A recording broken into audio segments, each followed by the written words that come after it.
Hello everyone, कैसे हैं आप लोग? होप सो आप बढ़िया होंगे। मैं बता दूं, मैं भी ठीक हूँ।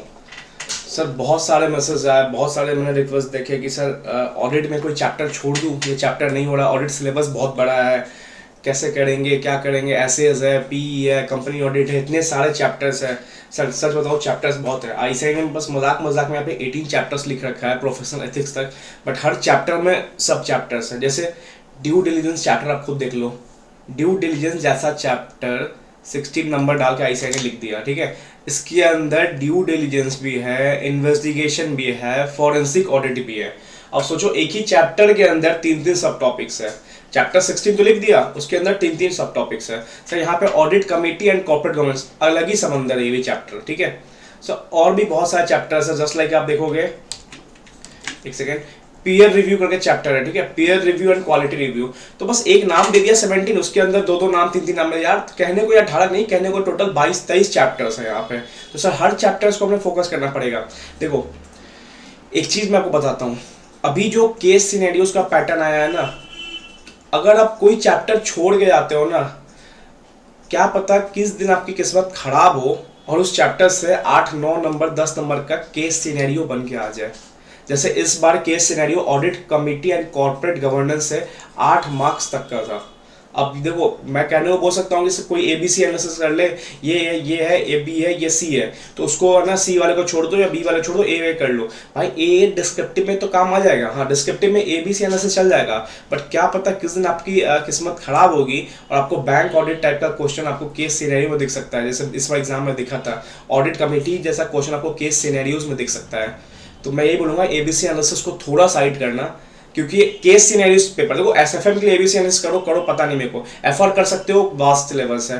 बट जहां पे एमसीक्यूज आ रहे हैं ना, एमसीक्यू जहां पे केस सिनेरियोस टाइप एमसीक्यूज आ रहे हैं, केस स्टडी टाइप एमसीक्यूज आ रहे हैं, वहां पे एबीसी एनालिसिस लेके मत चलना भाई। क्या पता तुम बी एनालिसिस में, जैसे मैंने बताया, मैंने देखो मैं एबीसी से कर दिया हूँ कौन कौन एबीसी है, बट क्या पता बी में आपका ऑडिट ऑफ इंश्योरेंस कंपनी आ जाए और यहां से आपको 8 नंबर का केस सिनेरियो देखने को मिल जाए।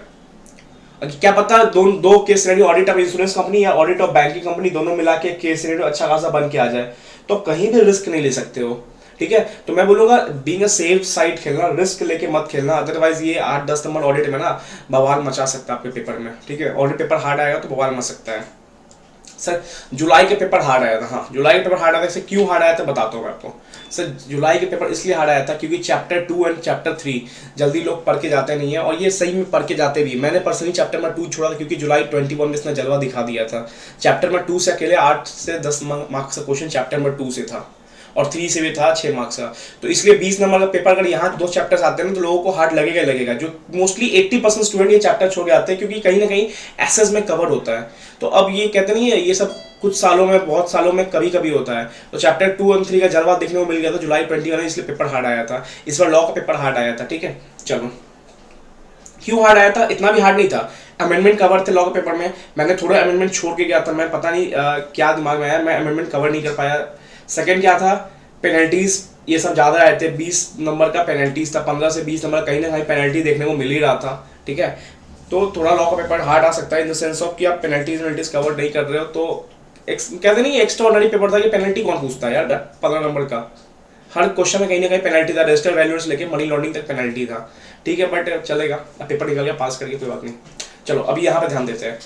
सर देखो, सिंपल बोलूंगा, साइड से है ना, ये पहले आपका प्रायोरिटी होना चाहिए। पहला प्रायोरिटी ये होना चाहिए। क्यों?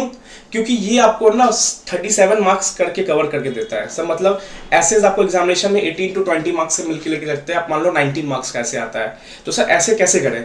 अब जिस भी टीचर से आपने पढ़ा होगा, उन्होंने नोट्स दिया होगा ऐसे का, ऐसे के नोट्स से आराम से करना। अब प्रोनाउंसमेंट लेके मत बैठ जाना, आराम दिमाग घूम जाएगा। प्रोनाउंसमेंट मैंने आज तक कभी खोला नहीं है, ठीक है। मिथ है कि प्रोनाउंसमेंट कुछ नहीं है। एसएस का नोट्स खोलो। हाँ, एसएस के लिए मैं बोलूँगा क्वेश्चन बैंक करके जाना। एसएस में क्वेश्चन बैंक रिपीट होते हैं, इस बार भी रिपीट हुए थे, मैंने क्वेश्चन बैंक नहीं किया था। तो एसएस को एकदम कंसाइज समरी नोट ही मत ढूंढ लेना, या तो एकदम बड़ा भी नोट होना, अच्छा खासा एसएस का नोट होना चाहिए। कम से कम 1.5 पेजेस का पर एसएस का नोट होना चाहिए, अच्छा खासा कवर होना चाहिए एसएस में। सर और क्या ट्रिक ऐसे में आपको जो इस बार के एग्जामिनेशन में क्वेश्चन आए थे ना, उस एसेस को आप चाहो तो साइड कर सकते हो। जो भी 4-5 एसेस आप आईसीआई ने टिक कर दिया इस बार, उसको चाहो तो साइड कर दो। बट मेरे अंदाज से ऐसे 500 की सीरीज, 700 की सीरीज, 600 की सीरीज हाईली इंपॉर्टेंट है फॉर फाइनल्स। 315 एक 300 सीरीज में 315, ठीक है। तो ये तीनों सीरीज पहले कवर करना, पहले तो 500 करना, ठीक है। फिर 700 करना, 700 करते आपका चैप्टर ऑडिट रिपोर्ट भी खत्म हो जाएगा। तो ऐसे करना, फिर करना ऐसे 600 की सीरीज। 600 की सीरीज अच्छे खासा कवर करता है, अच्छे टॉपिक्स है वहां पे, ठीक है। इंटरनल ऑडिट का यूज कब करते हैं हम लोग, अदर ऑडिटर का यूज कब करते हैं, वहां पे देखने को मिलेगा। और इस बार अटेम्प्ट में जो भी ऐसे आया था उसको साइट कर सकते हो, थोड़ा बहुत ओवरव्यू कर लेना, मतलब दिमाग मत लगाना याद करने के लिए। 4-5 ऐसे जो भी थे, ऐसे 402 था, 240 था, ऐसे 705 था। 700 तो मत छोड़ गया ना, 700 कहीं ना कहीं देखने को मिल सकता है, ठीक है। ऐसे 330 था, ये सब है ना। 505 एक्सटर्नल कंफर्मेशन है, 330 जो भी था उस दोनों को साइड कर लेना। उसके बाद जो भी बचे उसमें से अपना 4-4, 5-5 ऐसे रोज करते रहो, कवर हो जाएगा, ठीक है। रिविजन करना पड़ेगा। सर पी सबसे इंटरेस्टिंग है यहाँ पे, तो अब मैं कुछ बोलूंगा नहीं, आपको मजा आना चाहिए। हाँ, इसमें बोलूंगा क्लॉजेज याद कर लेना। यूट्यूब पे सर्च करना how to remember professional ethics clauses and audit, क्योंकि क्लॉजेज याद करते हुए 2-3 क्वेश्चन आएंगे, 3 नंबर आपको बस मिठाई मिल जाएगा सिर्फ क्लॉज लिखने का। तो सर जहाँ पे 3 नंबर मिलता है ऑडिट पेपर में बहुत खुशी मिलती है। तो 30 नंबर का 30 मिनट का इन्वेस्टमेंट है, पी के क्लॉजेज याद करके आना, लिख के आना। यूट्यूब बहुत सारे वीडियोस मैंने देखा था, मैंने भी पर्सनली बोल रहा हूँ, संजय सराफ का मैंने पी का देखा था, हाउ टू रिमेंबर क्लॉजेस। फिर मैंने रवि तोरी सर का पिक्चर प्रेजेंटेशन, हर तरीके से याद कराया गया, याद हो जाता है, ठीक है। तो क्लॉजेज याद हो जाएंगे, आपको कवर हो जाएगा आपका, ठीक है। कंपनी ऑडिट ज्यादा दिमाग मत लगाना, 5 नंबर का आएगा डिस्क्रिप्टिव। बट यही बोलूंगा, देखो किसी चीज को इतना भी मत पढ़ लेना कम की दिक्कत आ जाए, कई सिनेरियोस बनने का चांसेस है, क्योंकि ये हाईली प्रैक्टिकल है। कंपनी ऑडिट स्टार्टिंग से हाईली प्रैक्टिकल, देखते हो ऑडिटर पॉइंट, ये पॉइंट, तो यहाँ पे केस सिनेरियो को अच्छे खासे चांसेस होते हैं। तो यहाँ पे डिस्क्रिप्टिव तो 5-6 नंबर का देखने को मिलेगा, बट केस सिनेरियो अच्छा खासा देखने को मिल सकता है। सर टैक्स ऑडिट जीएसटी हट चुका है, सिर्फ टैक्स ऑडिट बचेंगे। क्लॉजेज याद हो सके याद कर लेना, वही फिर से बोल रहा हूँ, रवि तोरी सर का पिक्चर प्रेजेंटेशन का यहाँ पे क्लॉज याद करने का तरीका है, याद हो सकता है आपको आराम से। बट 42-44 क्लॉजेज है, थोड़ा दिक्कत देगा, तो इसलिए थोड़ा क्वेश्चन बैंक करके जाना, ठीक है। क्लॉजेज याद हो जाए अच्छी बात है, 1 नंबर 2 नंबर इंपैक्ट कर सकता है क्लॉजेज का। तो सिर्फ रिमेंबरिंग से आपको 3 नंबर पी में और 2 नंबर क्लॉज में दिखने, 5 नंबर देखने को मिल सकता है। आपका 1 घंटा का इन्वेस्टमेंट है क्लॉजेज याद करने के लिए, चाहे टैक्स ऑडिट का हो या पी का हो। तो ये सब आप साइड से करते हो, ये करते करते करते ना आपका 37 मार्क्स कवर हो जाएगा, जो आप एग्जामिशंस या पास करने के लिए बहुत सफिशिएंट है। 37 में आपको 20 भी अभी आता है ना, 20-22 भी आता है ना, बहुत इजीली आप स्कोर कर सकते हो, ठीक है। तो यहाँ पे देखो पी में नंबर उठेगा, पी में 1-1 नंबर कटेगा, ज्यादा चांसेस है। 6 नंबर 8 में सब 6 पी उठा सकते हो, कंपनी ऑडिट में 5 में 4 उठा सकते हो, टैक्स ऑडिट 5 में 3 उठा सकते हो, एसएस में आप 19 में से 12-13 उठा ही सकते हो। अगर एसएस आपको नंबर नाम सब अच्छा कंसेप्ट याद हो गया तो एसएस में अच्छा खासा उठा सकते हो। बस एसएस पकड़ना समझना, क्वेश्चन क्या बोल रहा है आप सही ऐसे कोट करके ऐसे का लिखना चालू कर देना, आपको 5 में से 2 नंबर तो ऐसे कोट करके सही लिखने का मिल सकता है आराम से, ठीक है। ये सब तो आपको ये देखो, ये आपका मेन फोकस होना चाहिए। अब देखो क्या बोलता हूं मैं, ये आप अपनी नींव बना रहे हो, बट नींव बनाते बनाते आपको बिल्डिंग खड़ा करना पड़ेगा। तो इसके साथ में ये एडिशंस है सर, ये चैप्टर्स एडिशन है, ये आपको रोड टू पाथवे टू आपका एग्जामिशन या पासिंग मार्क्स तक पहुंचाएंगे। सर इसमें सबसे इंपॉर्टेंट क्या है, स्टार्टिंग करना पीएसयू से, public sector undertaking. Sir it is A category chapter, 5 marks का क्वेश्चन आएगा। मैंने इस बार जो पढ़ाया था उसमें कंप्रिहेंसिव ऑडिट का क्वेश्चन एमटीपी में देखने को मिल गया, मेरे को ज़्यादा चांसेस है वो क्वेश्चन बहुत अच्छा है बन सकता है, या मान लो प्रोफेशनल परफॉर्मेंस ऑडिट का क्वेश्चन भी अच्छा खासा है। तो ये मैंने पढ़ा रखा है, मैंने वीडियो डाल रखा है, ये मैंने कवर कर दिया अपने साइड से, ठीक है। पहले उठाना पीएसयू बहुत इंपॉर्टेंट है, जितना मैंने पढ़ाया उतना भी पढ़ के जाओ ना यार, 5 नंबर आपको मिल जाएंगे, गारंटी बोल रहा हूँ। 5 नंबर के लिए मैंने करवा दिए, उतने ही क्वेश्चन घूमता है। सेकंड उठाना ड्यू डिलीजेंस या फॉरेंसिक ऑडिट। सर देखो यहाँ पे होगा ड्यू डिलीजेंस या फॉरेंसिक ऑडिट। सर इन्वेस्टिगेशन क्यों मना कर रहे हो, अगर आप लॉ पढ़ के जा रहे हो, क्योंकि ये फर्स्ट ग्रुप है, लॉ पढ़ के जा रहे हो, इन्वेस्टिगेशन चैप्टर में पढ़ा होगा, inquiry investigation, inquiry inspection investigation, section 206 की सीरीज है, 206 से लेकर 229 में मैंने पढ़ाया भी था। तो वहां पे कहीं ना कहीं यहाँ पे जिक्र है इन्वेस्टिगेशन का, कब इन्वेस्टिगेशन होता है, 3 ट्रिगर पॉइंट होते हैं, एसआर पास होता है कंपनी, पब्लिक इंटरेस्ट में, इंस्पेक्टर की रिपोर्ट, तो ये कहीं ना कहीं वहीं से लिंक करता है। सर इसमें इन्वेस्टिगेशन पढ़ना हो 2 चीज पढ़ लेना, कि पार्टनर जो नए कंपनी पार्टनर जब नए फॉर्म में आता है ना, तो वहां पे क्या क्या इन्वेस्टिगेशन करना पड़ता है, और एक पॉइंट और था कि लोन के केस में क्या क्या होता है। 2 पॉइंट है, बट मैं बोलूंगा इस चैप्टर ज्यादा फोकस करना है ड्यू डिलीजेंस पे। सर अच्छा टॉपिक है ड्यू डिलीजेंस, और फॉरेंसिक ऑडिट इस बार एग्जामिनेशन में दिसंबर 21 में हिट कर गया, तो मेरे अंदाज से ड्यू डिलीजेंस हाईली इंपॉर्टेंट होगा, 5 नंबर आएगा ही आएगा यहाँ से, ठीक है। उसके बाद आना automated business environment. Sir special aspect for automated business auditing in automated environment. Sir लोगों को ये मजाक लगता है चैप्टर, मैं बोलता हूँ ये है ना मिठाई है, ये है ना क्या बताऊँ, जो चॉकलेट समझ लो। 5 नंबर का इजी आने वाला है, और मैं तो इस पर क्या बताऊँ, आकाशवाणी भी कर दिया हूँ कौन सा क्वेश्चन आने वाला है। अब वीडियो जाकर चेक करना, स्पेशल ऑटोमेटेड एनवायरनमेंट, 2 क्वेश्चन मेरे को चांसेस है। मैंने लास्ट क्यों नहीं बनाया इसके बाद, सर मैंने इसके बाद एक वीडियो नहीं बनाया होगा, मैंने ऑटोमेटिक इन्वायरमेंट के लोग जो देख रहे होंगे ऑडिट में, उसके बाद मैंने वीडियो नहीं बनाया था क्योंकि उसके बाद 2 टॉपिक ऐसे थे जो ऑलरेडी एग्जाम में आ चुके हैं, तो मेरे को ज़्यादा चांसेस नहीं लगे कि उसको आने के दोबारा। एक तो था कि आप अपने कंपनी में वर्किंग एम्प्लॉय का था, वो विसल ब्लोअर पॉलिसी था, वो ऑलरेडी जुलाई 21 में आया था, लोगों को मिल नहीं रहा था, मैंने नोट्स में डाल रखा था। फिर इस बार CWT काट आ चुका है, तो चांसेस नहीं है। उसके बाद वही 2 टॉपिक बचा था, डेटा एनालिटिक्स काट, तो वो दोनों एग्जामिनेशन देखने को मिल चुके हैं, जुलाई 21 दिसंबर 21, तो मत ही आएगा, अब ये दिमाग मत लगाना। जितना मैंने पढ़ाया था ना उस वीडियो में ऑटोमेटिक इन्वायरमेंट उतना कर गया ना, और फर्स्ट लेक्चर जरूर कर देना, फर्स्ट लेक्चर से क्वेश्चन लगने का चांसेस है IT कंपोनेंट्स वाला, ठीक है। चलो सर, ये 5 नंबर का चांसेस, हाईली चांसेस है, हाईली क्या 5 नंबर का पेपर आता ही आता है। फिर सर NBFC, सर इस बार जलवा दिखा दिया NBFC ने, 4 नंबर पेपर देके, और मेरे को लग रहा है अभी 2 अटेम्प्ट में NBFC और आने वाला है, क्योंकि यहाँ पे अमेंडमेंट था, फ्रॉड वाले एक केस में अमेंडमेंट था, अभी पढ़ाऊंगा मैं। ऑडिट के लेक्चर स्टार्ट करने वाला हूँ, क्योंकि सुनो, चलो लास्ट में बताता हूँ, ठीक है। तो ये सीक्वेंस बना के रखो, इजी चैप्टर्स है, ज्यादा दिमाग पे जोर नहीं डालना पड़ेगा, और इसके साथ करते रहना, जितने नोट्स में ना इसके साथ करते ना हो जाएगा। फिर सर आता है मैनेजमेंट ऑडिट, सॉरी हाँ मैंने एक सेकेंड, मैंने हाँ internal audit, management and operational audit. Sir देखो, इंटरनल ऑडिट कहीं ना कहीं आपका पढ़ा हुआ है, IPCC डेज में आपको इंटरनल ऑडिट पढ़ा हुआ है, तो sir management audit, operational audit बहुत इंपॉर्टेंट है। MTPs में मैं घूमते देख रहा हूँ, RTPs में घूमते देख रहा हूँ, जहां मैंने मॉक दिया था वहां पे क्वेश्चन डालते ही डालते हैं, तो टीचर के एनालिटिक्स में रहता है कि हाँ मैनेजमेंट ऑडिट, ऑपरेशनल ऑडिट बहुत इंपॉर्टेंट है। इंटरनल करो ना करो कोई दिक्कत नहीं है, मैनेजमेंट एंड ऑपरेशन ऑडिट कर गया ना, मैनेजमेंट की ऑडिट होती है, ऑपरेशन मैनेजमेंट को हेल्प करने के लिए ऑडिट होती है, कंपनी के किसी यूनिट को अच्छे से पता करने के लिए। अंदर बहुत सारे अच्छे अच्छे टॉपिक्स हैं, क्वेश्चनर होता है, डायरेक्ट क्वेश्चन होता है, आप पर्सनल इंटरव्यूज लेते हो मैनेजमेंट ऑडिट में। ऑपरेशन ऑडिट में PDCA का साइकिल है, प्लान डू चेक एक्ट का साइकिल है, बहुत सारा डिफिनेटिव प्रोसेस है। यहाँ पे इनका काम सिर्फ पता लगाना नहीं होता, इनका काम इसको ठीक करना होता है। मेरा ये भी टारगेट है कि इसको मैं कवर करूंगा। यहाँ से 5 नंबर पेपर आता ही आता है। फिर से कंसोलिडेशन, पर्सनली मेरा मानो तो शायद लगता है मेरे को चांसेस है कि इस टॉपिक से क्वेश्चन नहीं बनेगा, चांसेस अभी मई अटेम्प्ट में, बट 4 मार्क्स का क्वेश्चन आ सकता है कंसोलिडेशन, ऑडिट ऑफ कंसोलिडेशन, क्योंकि MTP में जलवा नहीं दिखा इसका, तो बहुत लगता है ICAI ने 2 अटेम्प्ट लगातार इसमें पूछ रहा है कुछ ना कुछ क्वेश्चन, चांसेस कम है। सर इंश्योरेंस, इससे क्वेश्चन आ चुका है, इस बार भी पिछले बार भी आया था, तो यहाँ भी चांसेस है। ये दोनों को मैंने साइड रखा क्योंकि चांसेस कम है, बट वही बोल रहा हूँ कि देखो अब डिस्क्रिप्टिव के बाद सोच के मत चलो, क्या पता कौन सा पेपर 8 नंबर के लिए आ जाए MCQs में, वो आपका गेम चेंजर हो सकता है। चलो सर ठीक है, आपने सीक्वेंस बता दिया, पहले PSU उठाऊंगा, फिर ड्यू डिलिजेंस फॉरेंसिक ऑडिट उठाऊंगा, फिर ऑटोमेटेड उठाऊंगा, फिर NBFC। छोटे छोटे चैप्टर्स मैंने लगाया कि दिमाग पे जोर नहीं होगा, और देखो क्यूमुलेटिव में अच्छा नंबर होगा, 37 + 5 42, 37 + 42 + 5 47, 52 57 62, यहाँ तक 62 हो जाएगा। लक आ गया तो यहाँ पे 5-6 नंबर देखने में सकता है, 70 नंबर पेपर यहाँ पे कंप्लीट हो जाएगा। डिस्क्रिप्टिव की बात कर रहा हूँ मैं बस। फिर बात आता है audit committee, sir this is the game changer, यहाँ से बहुत इंपॉर्टेंट है सर। ये थोड़ा समुद्र है, इसके अंदर बहुत अच्छे अच्छे टॉपिक्स है, कंसेप्चुअल है कि ऑडिट कमेटी कब अपॉइंट होती है, ऑडिट कमेटी में कितने डायरेक्टर्स होते हैं, ये MCQ के लिए बहुत इंपॉर्टेंट है। MCQ के लिए मैं बोलूँ ये यहाँ से MCQ बनेगा ही बनेगा, ठीक है। केस सिनेरियोस कुछ भी बने, audit committee and corporate governance बहुत इंपॉर्टेंट, हाईली इंपॉर्टेंट। ये A+ नहीं, A कैटेगरी, A+ कैटेगरी के चैप्टर है। यहाँ से 10 नंबर तक का पेपर आ सकता है। इस बार ICAI ने पूछ दिया था, इससे 8 नंबर का MCQ पूछा था, मेरे को अच्छे से याद है। वुमेन डायरेक्टर लिस्टेड कंपनी में कब होता है, क्या क्या है, सब पूछा था ICAI ने यहाँ पे, तो इसको आप A कैटेगरी रखना, ठीक है।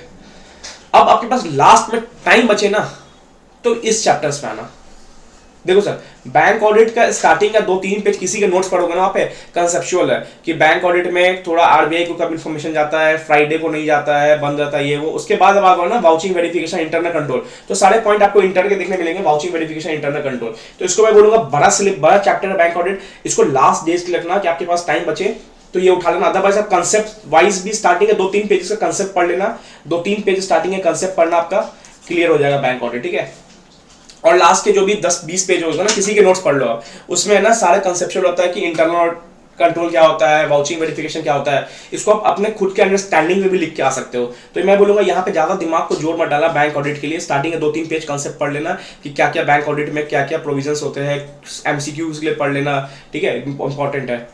Sir peer review and quality review, quality review देखो टाइम बचे तब मैं बोल रहा हूँ इस पे आना, पहले आपका फोकस ये सारा होना चाहिए, PSU, due diligence, forensic audit, automated, NBFC, management and operation audit, consolidation, insurance, audit committee, ठीक है। उसके बाद यहाँ टाइम बचे तो उठाना फिर bank audit and peer review. Peer review क्यों? पीयर रिव्यू से ये हाईली इंपॉर्टेंट MCQ चैप्टर है, अमेंडमेंट आए हुए हैं, हाईली इंपॉर्टेंट एमसीक्यू चैप्टर है। किसका किसका पीयर रिव्यू होना होता है, एंटिटी 1 एंटिटी 2 टाइप के पीयर रिव्यू है। कौन कौन पीयर रिव्यू करता है, पीयर रिव्यू जस्ट लाइक आप एक सीए का काम दूसरा सीए फॉर्म चेक करता है, दैट इज पीयर रिव्यू। अंदर बहुत सारे पॉइंट्स है, तो मैं बोलूँगा ये थोड़ा बड़ा टॉपिक है। अगर पीयर रिव्यू क्वालिटी रिव्यू पे कोई एक पढ़ना तो पीयर रिव्यू पढ़ जाना। एमसीक्यूज बहुत चांसेस है, केस सिनेरियोस में बहुत क्वेश्चन घूमता है ये, ठीक है। सर छोड़ के क्या सकते हैं, छोड़ के तो बिल्कुल कुछ नहीं जा सकते हैं, बट मैं पर्सनली बोलूँगा अगर कुछ छोड़ने का मन है ना तो ये दोनों चैप्टर छोड़ सकते हो। देखो मैं कुछ छोड़ने को नहीं बोल रहा हूँ, बट ये दो चैप्टर मैं इसलिए बोल रहा हूँ कि यहाँ से केस सिनेरियोस बनने का चांसेस कम है, तो आया भी तो 3 से 4 नंबर तक आके रह जाएगा। अगर इसमें भी कुछ आपका टाइम बचे तो 3 कर लेना, 3 थोड़ा थोड़ा है ना, यूट्यूब पे सर्च मारना chapter number 3 risk assessment and internal control. Teacher का नाम मैं मिस कर रहा हूँ, उन्होंने 45 मिनट्स से 50 मिनट्स का वीडियो डाल रखा है। स्पीड में आपको रिवाइज हो जाएगा, ब्रशअप हो जाएगा, जितने कंसेप्ट है। चैप्टर नंबर 2 आप छोड़ सकते हो, ठीक है। तो ये दोनों चैप्टर ऐसा हो कि टाइम नहीं बचा तो छोड़ सकते हो, 3-4 नंबर का लॉस है, बट यहाँ से शायद केस सिनेरियोस बनने का चांसेस कम होते हैं, इसलिए मैं ये बोल रहा हूँ ये आप छोड़ सकते हो। और यहाँ पे एक लाइबिलिटीज ऑफ ऑडिटर छोड़ सकते हो, ठीक है। यहाँ के क्वेश्चन करना हो कर लेना, बट ये आप छोड़ सकते हो कि कहीं ना कहीं आपका आईपीसी डेज का पढ़ा हुआ यहाँ पे सिविल लाइबिलिटी, क्रिमिनल लाइबिलिटी, ये ऐसे मिलेगा आपको। फ्रॉड 447 का है, तो एक ओवरव्यू मार लेना, 10 मिनट का डिवीजन हो जाएगा। ये सब छोड़ सकते हो। ये सब मैं बता दिया। ड्यू डिलिजेंस इंपॉर्टेंट है, फॉरेंसिक इंपॉर्टेंट, इन्वेस्टिगेशन कहीं ना कहीं लॉ का है, क्वालिटी रिव्यू छोड़ सकते हो, पीयर रिव्यू करके जाना पक्के से, ठीक है। और ये सीक्वेंस फॉलो करना, आपका ऑडिट हो जाएगा यार। देखो मेन 37 अपना जोड़ लेना पहले, फिर 5 + 5 + 5 + 5 + क्यूमुलेटिव जोड़ते आना। ये सही मैंने स्टडी किया था और बहुत अच्छा तरीका है स्टडी करने का। आप बस पहले ये 37 फोकस करना। देखो इस पे मजाक नहीं, इससे मजाक नहीं। ये 37 होते ही है ना, फिर आप क्यूमुलेटिव इसको जोड़ते आना। मान लो इसके साथ ही पढ़ रहे हो, आप एसएस पढ़ रहे हो, तो किसी एक चैप्टर उठा लेना कि ये सीक्वेंस करोगे ज्यादा बेटर रहेगा। पीएसयू उठा लो, जितने नोट्स मैंने रखे हैं, ठीक है, आराम से हो जाएगा। चलो सर अब आप बताओ आपने क्या क्या करा दिया। मैंने सीएफएस कराया हुआ है, मैंने ऑटोमेटेड करवा दिया है, मैंने पीएसयू करवा दिया है। सर रिमेनिंग चैप्टर्स इंश्योरेंस हो गया, ऑडिट कमेटी हो गया, पीयर रिव्यू हो गया, ड्यू डिलिजेंस हो गया, फॉरेंसिक ऑडिट हो गया। सर ये करवाओगे? करवाऊंगा। सर क्यों नहीं करवा रहे हो? नोट्स बनाने दे रहा हूँ मैं, ठीक है, क्योंकि मेरे पास लगता है टाइम कम है लिखवा के पढ़ाने का। पर्सनली मेरे को लग रहा है क्योंकि लॉ भी मैं रिवीजन स्टार्ट करूंगा, टाइम कम है यार। 70-80 नंबर का लॉ पढ़ा दिया हूँ, रिवाइज करो। देखो मई के लिए जो अपेयर हो रहे हो, मैं गारंटी बोल रहा हूँ कि वो लोग कहीं ना कहीं से पढ़े हुए हैं, ठीक है। मई 2020, क्योंकि मैंने जब क्लासेस स्टार्ट किया था वो जैन लास्ट था, तो ऑब्वियसली बात है मई कहीं ना कहीं से वो लॉ पढ़ के आएंगे। नवंबर के लिए जो होंगे ना उनके टेंशन मत लो, लॉ पूरा बनने वाला है, लॉ पूरा आने वाला है। बट मैं कहीं ना कहीं अब थोड़ा स्लो होऊंगा। मई वालों के लिए ना रिवीजन वीडियो ज़्यादा लाऊंगा। रिवीजन वीडियो में क्या रहेगा, पूरा मतलब नोट्स जो मैंने दिए हुए हैं, पूरा नोट्स प्लस क्वेश्चन। तो इससे क्या होगा ना, इससे सबको ना कॉन्फिडेंस मिलेगा। जैसे मैंने फर्स्ट चैप्टर का सैंपल डाल रखा है, company incorporated outside India. 40 minutes में नोट्स कंप्लीट, 20 मिनट में क्वेश्चन हो गया, थोड़ा मोटिवेशन गाना ही बज गया, आपको सारा कॉन्फिडेंस आ जाएगा। 60 मिनट में आपका पूरा एक चैप्टर कंप्लीट 6-6 नंबर का कंप्लीट करते जाएंगे। सर ऑडिट के बारे में क्या है, ऑडिट के नोट्स प्रॉपर मैं टाइपिंग करवा रहा हूँ, ठीक है। जिस 3 से 4 दिन में ऑडिट नोट्स कंप्लीट हो जाएंगे, सबको नोट्स डिस्ट्रीब्यूट हो जाएंगे बाय वे ऑफ बुक या बाय वे ऑफ पीडीएफ, जैसा होगा मैं डिस्ट्रीब्यूट कर दूंगा। 40 to 45 नंबर्स के नोट्स मैं बना चुका हूँ। 3 चैप्टर मैंने अपलोड कर ही दिया है, उसके भी नोट्स मैं बनवा रहा हूँ। ये होते ही मैं क्या करूँगा, 6 या 7 तक अप्रैल तक सबके नोट्स कंप्लीट हो जाएंगे। मैं डाल दूंगा इधर उधर, बुक्स भी आ जाएंगी इनकी। 10th of अप्रैल से हर दिन एक एक चैप्टर उठाएंगे। जैसे ड्यू डिलिजेंस कंप्लीट, नोट्स लिखा रहेगा, मैं समझाते जाऊंगा, एग्जांपल वहीं पे रहते जाएगा कि आपको नोट्स को ना पढ़ने में ज़्यादा दिक्कत नहीं हो, क्योंकि नोट्स मैंने अपनी वर्डिंग में बना रखी है। स्टडी मैट को मैंने डिफाइन करके बना रखा है। कहीं कहीं कुछ कुछ हो सके, कंसेप्ट समझने में टाइम लगे, तो मैं एक एक दिन आऊँगा। 10 तारीख से लेके 20 तारीख तक में मैं सारा ऑडिट को मैं कंप्लीट करा दूंगा। जो जो मैं यहाँ पे एनबीएफसी टारगेट है मेरा, management and operation audit target है मेरा, कंसल्टेशन हो चुका है, इंश्योरेंस टारगेट है जो गोल कर देता हूँ, ये टारगेट है, ये टारगेट है, एनबीएफसी टारगेट है, due diligence forensic audit target है, पीयर रिव्यू टारगेट है, ठीक है, और audit committee and corporate governance target है। और सब मैंने करवा ही दिया हुआ है। सीएफएस करवा दिया हुआ है, स्पेशल एस्पेक्ट नॉटमेंट में 15 नंबर मैंने करवा दिया है। 20-25 नंबर जो बचा मैं करवा दूंगा। आप ये संभाल लो, इसके आगे मैं ये संभाल लूंगा। तो ये आप संभाल लो, 15 नंबर मैंने संभाल लिया आपका, 20-25 नंबर और संभाल लूंगा, तो 37 + 15 हो चुका आपका। 52 नंबर का 70 में से कंप्लीट हो चुका है आपका। सर डिस्क्रिप्टिव की बात कर रहा हूँ मैं बस, ठीक है। चलो एक सीक्वेंस फॉलो करो, हो जाएगा आराम से। चलो ऑल द बेस्ट।